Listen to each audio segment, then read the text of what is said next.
Everyone again. I am so pleased that you all could join us. I'm Joy Gash, I'm president of the chamber, and I'd like to send a special shout out to Jeremy and Angela from Grand Haven Main Street DDA and Spring Lake DDA, and Pam Blake, who worked to kind of put this program together and bring our panelists together to really start a conversation that we hope will be a benefit to all of you online and will help us all understand a number of the challenges and opportunities that we have for the future, and how all working together we can come through this as we know we will.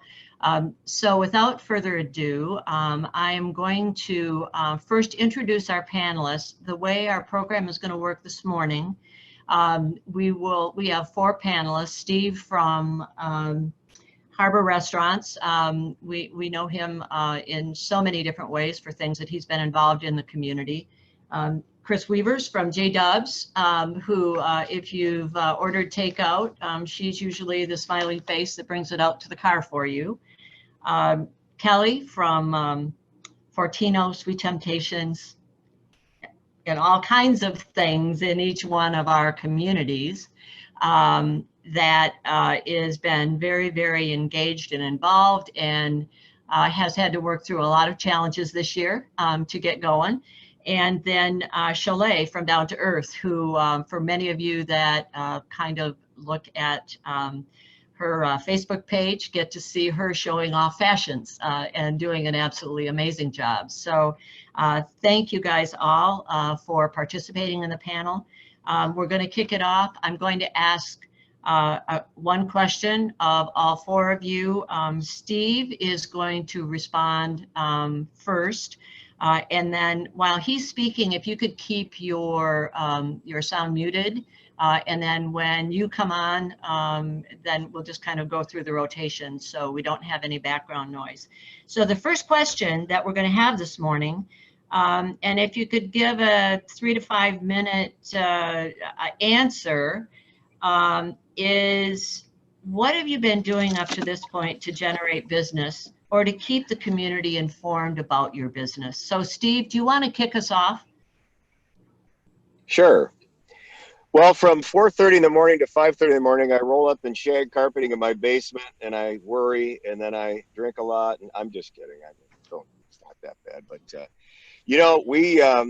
for all of us, it's been like, drinking from a fire hose. And it started back in February, and lots of information coming at us, and COVID this and COVID that, and a lot of fear. And what we've been trying to do is just untangle things and find a little sense of control in this process as business owners. And so we really looked at it from the macro level, which is the government and scientists and all the things swirling around us, down to the micro level, which is where we are today, communicating amongst one another and exchanging ideas and tactics, and trying to figure out how the public's going to react to us reopening our businesses and social distancing and all the various things that, we are empowered to control every day in our businesses. That's how we stay healthy and in business. And so from us to you, it's just a matter of looking at our community, looking at our various councils, the townships, what their level of involvement is and interest in what we're trying to do. As a restaurant goes, and personally, I guess for me, was regardless of what was happening, it was still real life in real time. And so taking advantage personally and professionally with the time we had to basically clean up our businesses, clean up our thoughts, what's working and not working, to do away with some ineffective strategies and tactics that maybe we've been looking at. We have had, technicians come in, and we purchased new computer systems and did some things, and whether that was smart or not, I don't know. I guess that remains to be seen. We're optimistic and positive because we do live in the Tri-Cities and we do have a lot of resources available to us. So we took a look at our businesses and said, what do we need to get rid of? What do we need to renew? Where is the energy best spent? Not knowing when we could reopen, So controlling what we could control in our sphere of influence and control was very important to us. And I think it's paid off for us in that we stopped, debating why a Home Depot could be open or a full Meyer store and people could be shopping for Easter egg baskets. And many of us were closed as small retailers because we weren't gaining much traction with those conversations. And it was really pulling a lot of energy from us where we could focus on our businesses. However, we did stay in contact with, and I would suggest everyone have, Roger Victory and Jim Lilly on speed dial, Joy Gash's office, the DDA, the Tourism Bureau, to really be able to use your resources in a way that they have a different perspective and they can be very helpful in all this.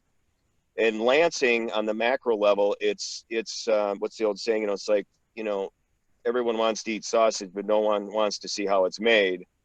And that is so true in Lansing and the governor, and trying to understand, where all the confusion was and what we really empowered to be able to do and when could we do it. So putting our businesses back together, looking at what we were capable of really doing, from size of our menus to cleaning our places up, to petitioning the city to expand our external seating. And we have a unique issue in the restaurant industry, as you have in retail, and that is, if we can only occupy 50% of our space, how can we work externally to then entice our guests to come to the sidewalks and to partake in what we're up to as far as businesses go. And so we're just taking what we've been given. We're trying to find good energy to maintain levels of interest for our staff and ourselves. I might add, there's a job share program for those of you that are wondering how to get your employees back. There's a job share program where they can come back to work for you and still maintain their unemployment. And you can find it online, and it's been very helpful. It's a Michigan Job Shares program. So really just trying to collect ourselves and to ground ourselves in the realities of this pandemic, and breaking it down into bite-sized pieces, seeing what the fear factor is when our public comes back, and trying to assure them that we're safe and clean, and we're doing everything we have to do so that they can have the Grand Haven Tri-Cities experience that we've always enjoyed. Thanks, Steve. So there. Thank you. So when we come back around, we'll be talking about reopening. So we'll look for you to have some more input there. I would mention to all of our participants, we're going to be using the Q&A feature. So as our speakers are talking, if you're thinking of questions, please note them. And once we're done with the two major questions, then we'll come back to yours. So next, Chris, comments about how it's been working for you up to this point, and what you've been doing. And you'll need to unmute yourself. So there you go. Welcome, Chris. Okay, what was the question? I'm sorry. The question is, what have you been doing up to this point within your business, and how's it been working for you, and maybe what you kind of learned through the process? Okay, well, I've been open all along at the restaurant. When all this went down, we closed at 3 o'clock on the 16th, like they told us to. We came right back the next day on the 17th and did takeout only. At that point, we were letting customers come in and pay for their food. We did that for about a week and thought, let's just not have them come in at all. So since then, we've been doing curbside only. They pay over the phone, so it's contactless. We run the food out to them. It's been working very well. I stopped doing lunches after about a week because it wasn't strong enough. I think there's a lot of other lunch options out there, fast food and such. So it wasn't worth it to me to pay people. And I'm paying my people more than I normally would, servers and such, because they're not making the tips that they normally would. So I reduced it just to dinners, and we've been busy all through the dinner hour, 4 to 7, 4 to 8. It's been working well. We only have one phone line. That's been a challenge. A lot of people will message me on social media or on Google or whatever and say, I can't get through. I can't get through. I apologize.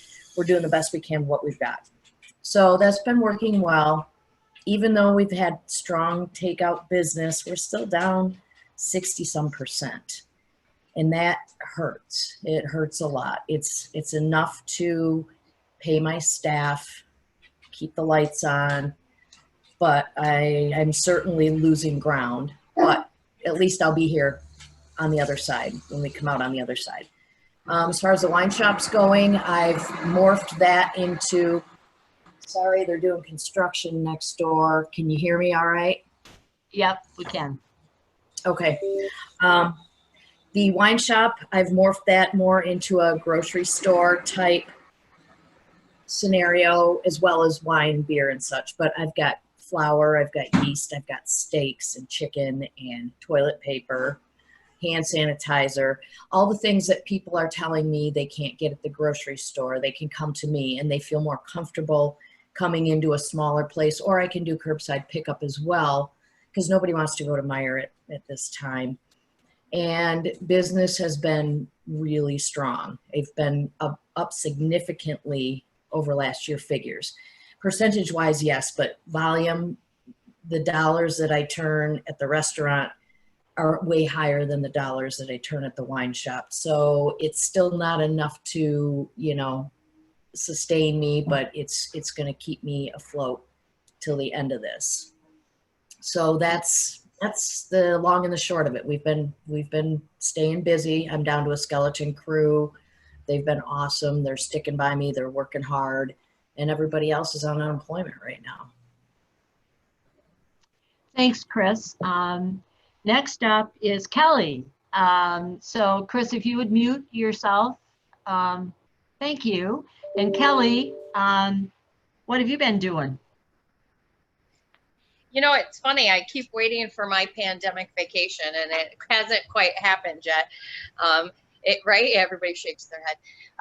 The different businesses going through things very differently, and that's true of all of my businesses.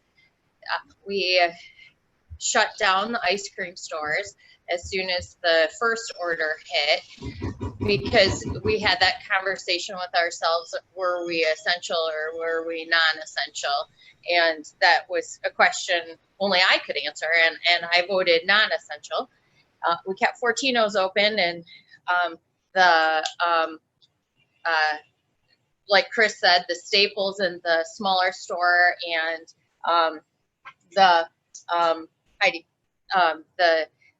the grocery type items have been very strong, and the alcohol has been very strong. I learned from my liquor rep that even with restaurants being closed, liquor in the state of Michigan is up 14% for March or something. So what we weren't drinking in the restaurants, we were drinking at home. So but one of the choices I also had to answer was, how do we want to control our environment? So I kept my 2 managers on and laid everybody else off, because we wanted a smaller staff just from the contact standpoint, so that we had a little bit less exposure. After the orders get extended, at some point in time we felt like we had to open the ice cream stores. I'm kind of out of order. I feel like everything at Sweet Temptations, the ice cream stores, or at the grocery stores, you couldn't get ice cream. So, and we had all these people asking for Easter baskets. So at Sweet Temptations, we ended up being open for select hours, drive-through only, delivery only. Had to reinvent myself in a totally different way. I'm laughing about it because as we're getting ready to open Chinook, not Chinook Pier anymore, Temptations, we're hoping to be open next week. I've been going down memory lane a little bit, and when we moved to Sweet Temptations, it wasn't what we expected, and we had to reinvent ourselves and how we sold things. We did a lot of wholesale and that kind of thing, and that has disappeared now too, because restaurants that we sell to and other gift stores have been closed. So we had to reinvent ourselves again, and we did that through social media. So that was kind of fun. One of the things I've done to keep the community involved is to talk about what we're doing, and social media has been our friend. As Chris knows, what I think it's people being home and giving them access to things that they can actually do. I tried to be smart at the beginning of the process and use all of our food safety knowledge to share with the community. I'm a manufacturer, so my standards are a little bit different even than the health department, but as we're coming back, the health department has been a big partner in how our systems and our procedures and keeping everyone safe. So at this point in time, I'm open everywhere again, except for downtown because we had that little construction lag. So we're hoping to be open next week. Did I answer the questions? I feel like I rambled for a second, but Joy, of course, you're muted now too. There you go. There you so are. There I am. So yeah, you answered the question very well, Kelly. Thank you. Cholet, you've patiently been waiting. Can you unmute yourself and share with us what you've been doing?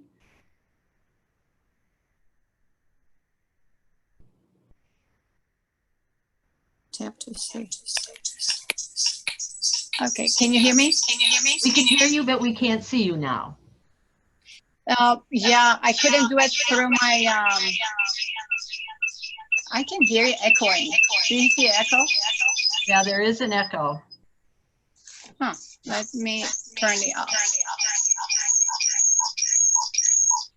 I have to say, it sounds like she's making a new rap video. Is it good now? It's still an echo, Cholet. Let me just turn this off. Technology is a wonderful thing when it works, isn't it? Okay. Can you hear me There you go. now? We can. Okay. So, first of all, I want to say, to emphasize on them being in this panel, they would by no means make me an expert in any issue. And the reason I accepted the invitation is because we are going through an unprecedented time. So I just would like to, I thought by sharing my ideas that work for us, hopefully will help others. And this other way around. And hopefully people want to ask questions and going to give ideas what I can do that, make it work. So since March, since that we closed the store, my team and I have been focusing strongly on social media, Instagram, Facebook, posting every day. And by just posting pictures, people just call, leave message, and we get a lot of orders through that. And then, as you probably seen me, every Friday I do a one-woman show that I sample clothing, because before I used to do it with a couple of other people that they modeled for us, and so I can't do that. So I just change clothes in front of people and show people. And it's a funny thing that it's just people really enjoying it, and I get so many positive response, and it has become like a thing for people to do on Friday at 11, and just they thank me for it. Just say thank you for taking us away from like everyday headache. Every day we're hearing about this corona. So and the reason for doing this live show actually is not to really, it's good to bring money in, and I do, but is not even close to what we usually do during the month. But it just make emotionally connect with my customers more than anything. And it's been really cool because I feel it. They just feel it. They are very positive about it. And we already like shipped, we ship drop, people can pick up. So it's been very positive. And then I am investing in a new POS system. that I can go online, because now I am so visible on Facebook. People say, can we go online and purchase? And I don't. Unfortunately, I did, and I didn't take it seriously. And I thought, okay, now this is the best time to do it, because my store is closed. I know it's money that I have to invest in. I have my girls back, and then we are just doing inventory, entering the new system. So been very, very busy with reinventing ourselves, and through social media and going on full force e-commerce. And we'll see what's going to happen. I'm not going to predict future anymore, because this has been a great experience for all of us, that, you know, you never know, but this is all I can do at this moment. So. Well, Sholay, that kind of brings us to our second question. It's a great lead-in. And when you do get to reopen, which we're all anxiously awaiting, that kind of, okay, it's time to go. What are your plans when you reopen? What are you going to be doing perhaps differently than you did before? Yes. You know, it's a new normal. So what is it going to look like for you? Yeah. So hopefully, first of all, the weather is going to be really good, so I can leave the door open so nobody touches the door anymore, because just opening and closing the door and wiping it off, that's our plan with everybody that just comes and goes. So we're going to do that. Last few days, we are spending a lot of time changing the flow of the store, making it open, as much as we don't really have much room to play with, but we are doing it. And so people can move easily around the store. And then we're going to have sanitizer in every dressing room. And we're going to have private showing. People can book appointments, and we can have them and their family members that feel comfortable in just spend an hour or two in a store as long as they want. And then that's one of the ideas we have. But again, our girls probably, I don't know what the state rules going to be, but if we have to wear masks, that's what we're going to do. We're going to have extra masks available if you would like to use them. And as I said, with investing in new POS system, we're not using pen anymore. So that helps a lot. And so just little steps that we can make that make people more comfortable. And again, there is so many rules I have to, this is just a new world. I just don't know how many people I have to let into my store. And so these are stuff that I have to learn and educate myself regarding. But these are the stuff what we are doing with personal delivery, again, with shopping online, working that people can purchase stuff online, and they can curbside if they want, they can purchase it online, but then they can come and pick it up at the store. So we're just, you have to realize it's just a very short amount of time to think about so many things. So these are the ideas we are coming up with, and hopefully I can hear other ideas that's going to work for my store. Great, Sholay, you've shared some really good thoughts, and I think Kelly, you're up next with this question. So, Sholay, if you could mute yourself, and if you'd like to kind of start your video again so we can see your smiling face, that would be fantastic.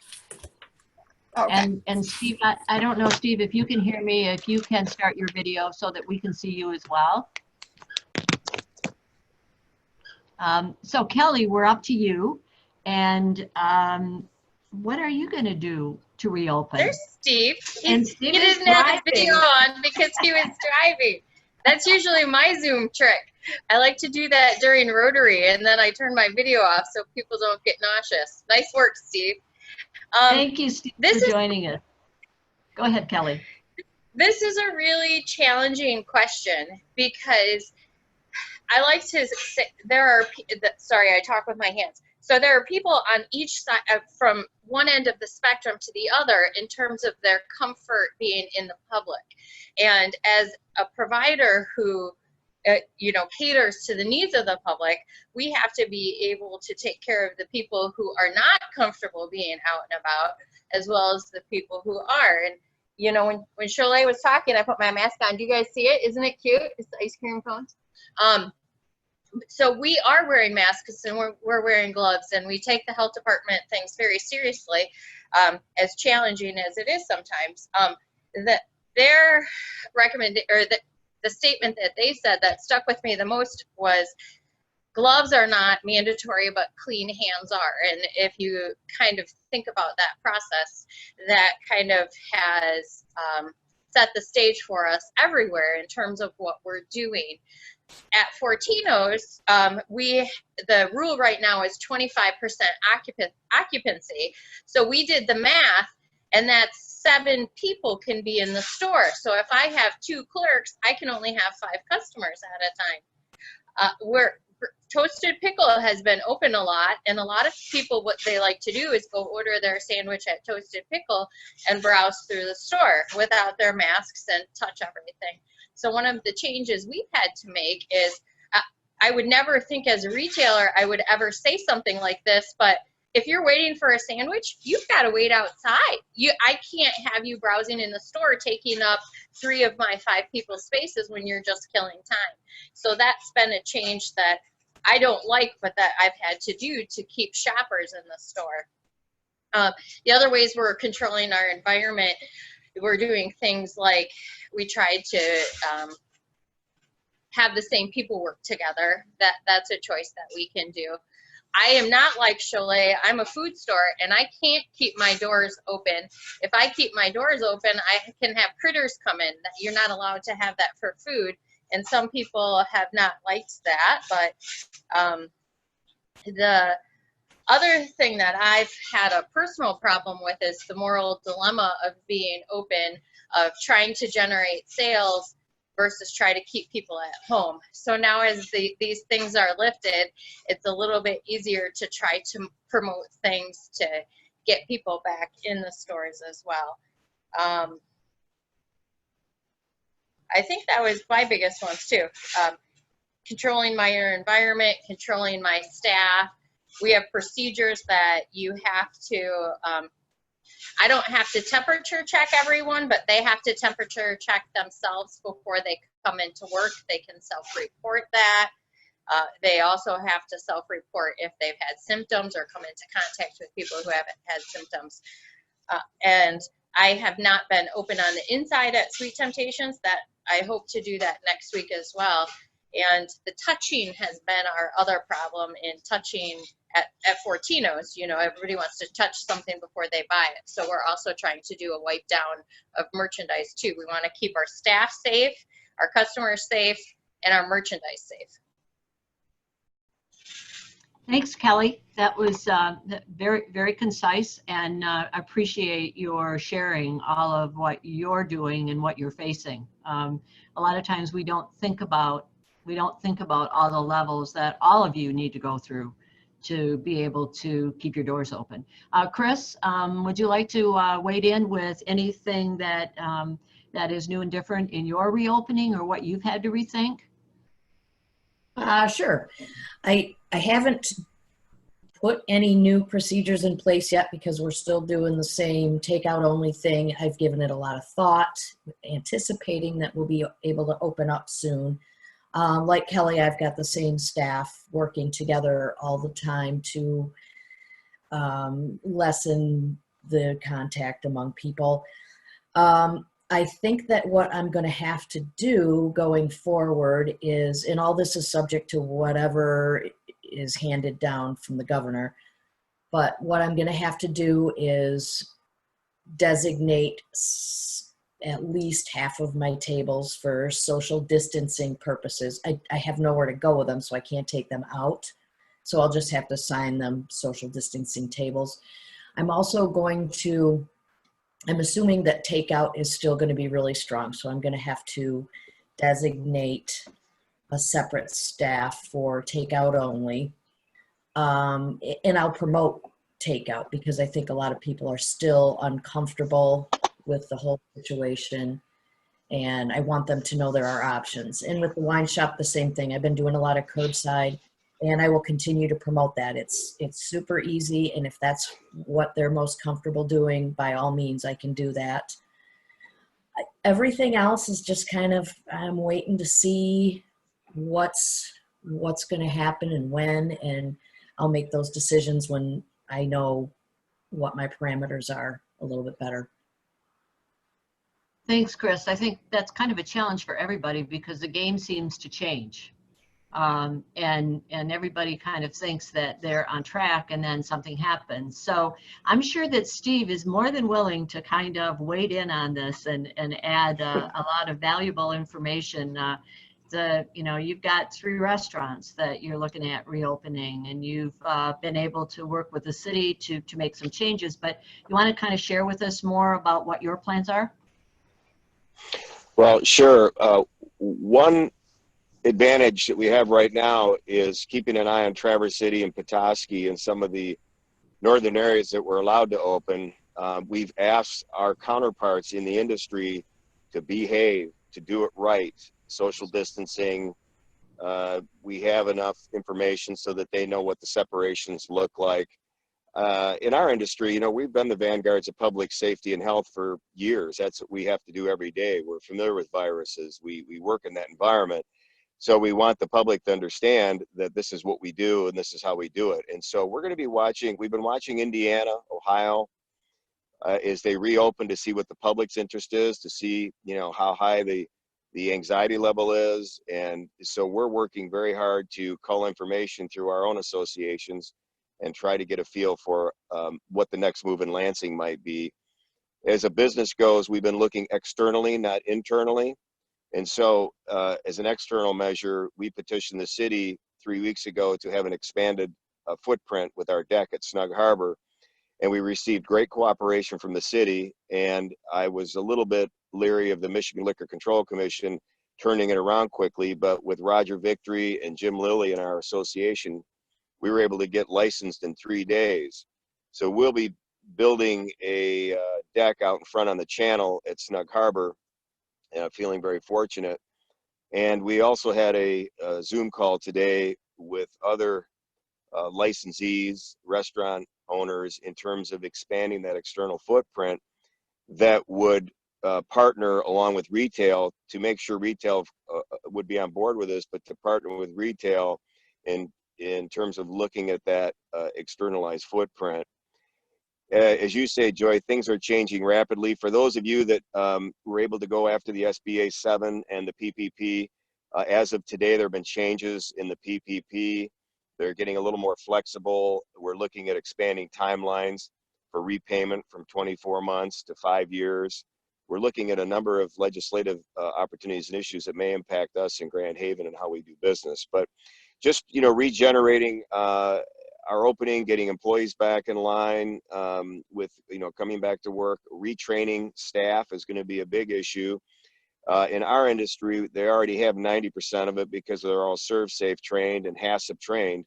We're also going to rely on health departments here to act intelligently and objectively as well, because we're figuring the public may be calling on different businesses that they don't feel are upholding the standards that were set by the state.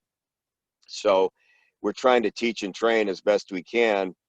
Our best ploy is for all of us on this call and all of us as business owners to get on the same page and to do much of what Chalet and this entire group, Kelly and everyone, Chris, has really spoken to. And that's, work together, work in uniformity.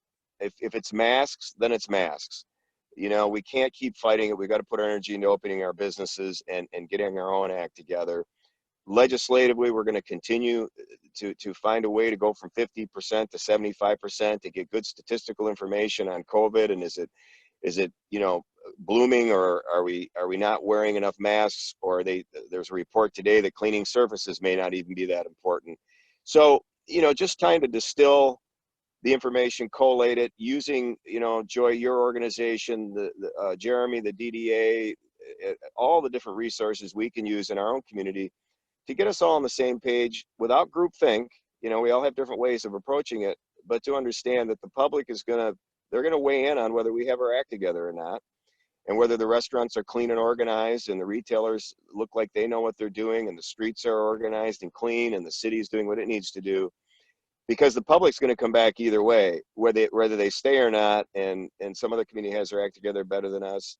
I doubt it, because I really think we have it together. We have a really great opportunity for all of us to work together and stay in touch. Let's go out and find out what's going on, and let's pay attention to Traverse City and Petoskey and some of these merchant districts. And by next week, we're asking our own DDA to collect information. So by next Tuesday or Wednesday, this group on this call can say, what happened up there, and did you collect that, and what did the other DDAs in the state experience that were open? What did the UP do? I have friends on Mackinac Island. We have a lot of really good empirical data in terms of the public's interest in what we're doing and how to manage their interest so it becomes our interest, and we can build our brand as a safe, clean, hospitality driven experience to come to Grand Haven. And so those are the kinds of things we're working on. It's again, like drinking from a fire hose. There's a lot of information. It's a vast landscape to navigate for us, but if we break it down into bite-sized pieces and we're able to share information back and forth, we won't become overwhelmed, and we can use the resources available to us. And maybe I have a resource that one of my retailers doesn't have. Let's share it. Let's make sure we have a platform to do that, so we can self-educate and we can get ahead of this issue.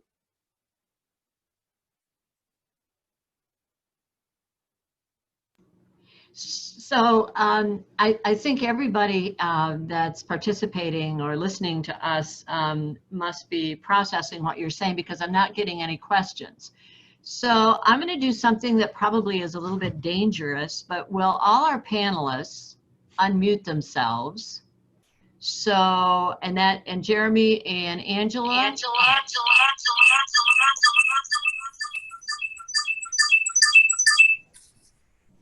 This may not work. There we go. If you guys could unmute yourselves as well, and let's kind of have a dialogue among you guys about what you've heard and what your thoughts are, and perhaps it'll generate some questions from our participants as well. So there's been some, I think, a lot of really good information that's been shared. But how do we as a community all make sure that we are communicating with each other and that we are supporting each other, and where there are things that come up in conversation? And Cholet, I'm just referring to, one that we had about folks using Dune dollars and buying local and supporting our small businesses in our community. How are there other things that we need to be doing really to bring all of us together, from Spring Lake, Ferrysburg, Spring Lake Township, Grand Haven Township, and the city? Because it isn't only just a downtown issue. It's really an issue that is going to all of our businesses in our community that function are really going to have an impact on whether people come here and visit, or if people are spending their money locally, or people are frequenting shops or restaurants. So anybody want to weigh in on that? I think, Joy, can you hear me? Yes. Okay.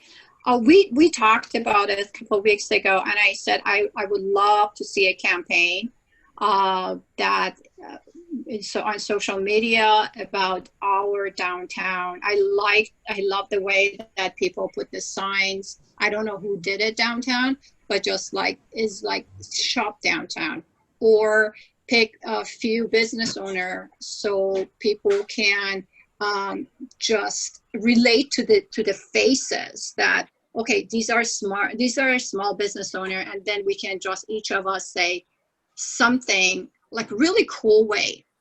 Somebody that can design it, and then we just say shop downtown, shop, you know, and how we need to show people how important their downtown is. And if we have a campaign to do that, I think through social media is not going to be expensive. And so that's one of the ideas I had. So events that can bring people, I know not that many people can come, but then shop downtown, even in retail, and give them options. And, you know, that, you know, we talked about that. So what is your thought about that? Just campaigning about that? Well, I think that we have to do it from a lot of different sectors. And, you know, in our conversation, I think it's a great idea. I think it's easy to do. From the chamber's perspective, we represent all business. So, you know, that's why it's kind of a broader approach, but there are certainly ways that we can do that. And I'm sure, Jeremy, I don't know if you guys at the DDA or Angela, if you guys have had any conversations about doing some kind of a social media program. Would you like to weigh in on that, either one of you? We've actually, and Shirley, I love that idea. That's a great idea. Can you hear me, Joy? Yep. Okay. And especially I really love the idea of putting a business owner's face to the business, because, you know, when you drive by, it's just a place. When you see that it's your neighbor, that it's somebody you recognize, it's more important, and it helps, I think, to associate that with, yeah, I do need to shop downtown and support my neighbor. One of the things that we've both been doing we've all been doing on our websites is letting people know who's still open and how. So we've been trying to promote that, you know, those that are still open. So it has been on social, but since Cholet mentioned that, I'm now thinking that I'll start going to my businesses that are open and trying to get a photo indicating, you know, this is the person that you're supporting. I also think that when Steve said consistency, if everybody has to wear masks in all of our businesses, then no one is put off. It's not like, well, I didn't have to wear a mask next door, you know, because then you circumvent the argument that people are having. It's like, but we're all doing it. We're all concerned about each other, and that's what it is. It's out of concern for one another. So I think. Joy, oops, sorry, go ahead. That's okay. I was going to say consistency. I'm kind of thinking about consistent signage in "We're open," consistent message in our process, mask, social distancing, 6 feet. And actually, someone mentioned square footage. I did find that in the county, they're saying if you divide the square foot of your store footprint by 113 square feet, that gives you the number of customers that you can have in, because that's the circumference of a 6 foot wide circle. And so there's a math, you know, problem for you. But just the idea that everybody's doing the same thing, so that it's not a fight for each business. Joy, well, you know, it's interesting because in the restaurant business, it's not about the hamburger times, it's not about the steak or the cocktail, it's about the experience.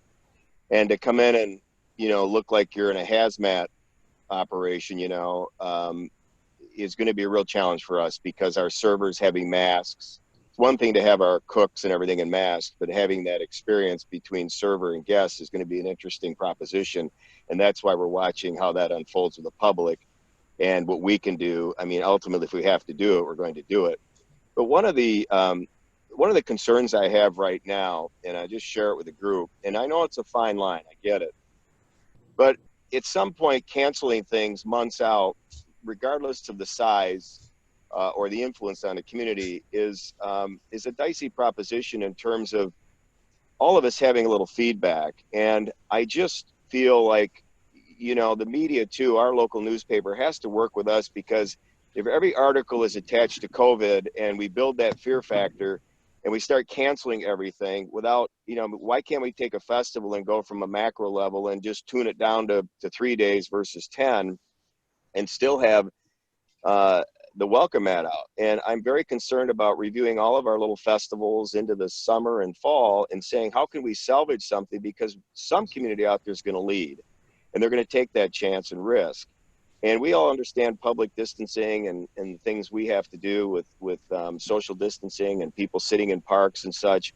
But ultimately, we're going to have to rely on the public to, you know, to dictate to us what they feel is safe. And if we're watching Indiana in places, you know, we're getting some good feedback. And again, we'll know more from Traverse City. But I'm just a little concerned with our administration, city administration, and other groups just, you know, knee-jerk canceling things because it's groupthink and everybody else is doing it. And rather than saying, let's just do a really good, deep evaluation before we do that. And if we have to cancel or move it back, as they've done with many things around the country, working with our media so it doesn't sound, you know, so heavy and fearful and, you know, COVID this, so that we can rebuild confidence in the public that we can do it and we can pull it off. And I know resources are being taxed, and the county's being taxed, and police departments and all these other things. And certainly as many moving parts as we have with the Coast Guard Festival, it'd be very difficult to pull the whole thing off. But what can we fill it with? You know, what can we do to stay energized and lead the way? Because other communities are going to, and we've always led the way in Grand Haven. And I throw that out there, just not to have a deep conversation today about it, but to just be thoughtful before we decide that something won't work, and finding ways to say, let's see if we can make it work. Maybe it's on a different level, and maybe we have to manage it differently. Well, Steve, that's a great segue into I think an idea that that we have at the Chamber.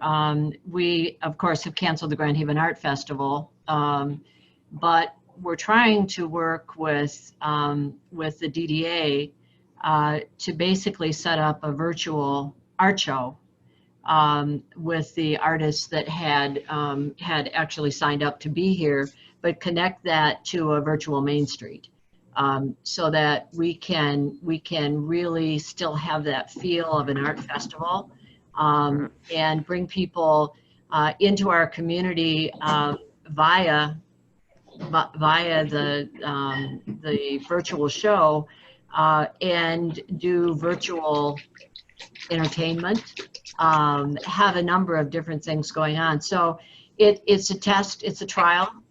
East Lansing is trying to do the same thing. So we'll see kind of how it all works. None of our neighbors have gone down this road. So Ellie is diligently working on it, and there's a committee that's working to try and bring it to fruition. So, you know, if that works, then there are other opportunities to link to our downtown and our restaurants and everything else. But it's just trying to find a way to create something new and different, and still celebrate our community and the awesomeness that we have here.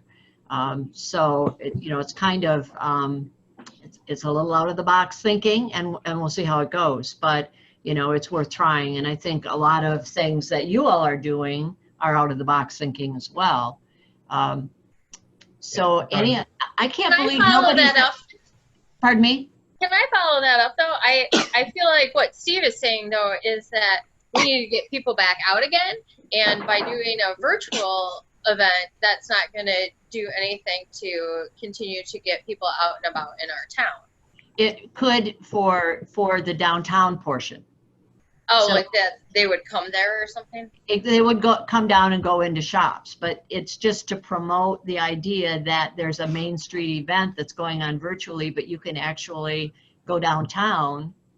And we hope by the time the art festival is here that everything's going to be open, so we can promote who's open, what's going on, any special things that are happening.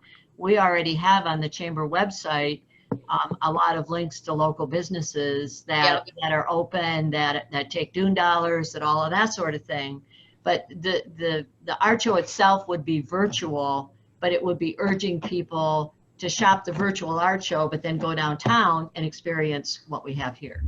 And rather than use canceled in COVID, maybe we're going to look at rescheduling in the fall, or maybe the fireworks are in September, or there's some other alternative. But it's become too easy for communities just to say, nope, we're not doing it, it's too much work. And I don't see Grand Haven and the Tri-Cities as that kind of community. I see us as grinding it out, finding good centers of gravity to promote, and finding a way, like with Art Walk, you know, maybe it's not 10 days, maybe it's 3 days and we do the family art thing. I don't know, but September is a long way away. And as this thing is morphing and moving in different directions and we get new information, I think we need to work with the media to begin to take the fear factor out of the language and begin to build on confidence, and we can do this. And let's re-engage society. Let's re-engage in some events and activities that will really empower everyone to find their place and space to occupy in this horrible situation. And I think we can lead that way by educating and finding ways to go on more of a micro, smaller level. And I love the arts as part of that too, Joy, because even if there's a way to get 25 artists to gather for a weekend versus a bunch, you know, smaller events is probably going to be the way the immediate future. I for one would be very willing to help. And I think financially too, they mentioned $23,000 for the fireworks.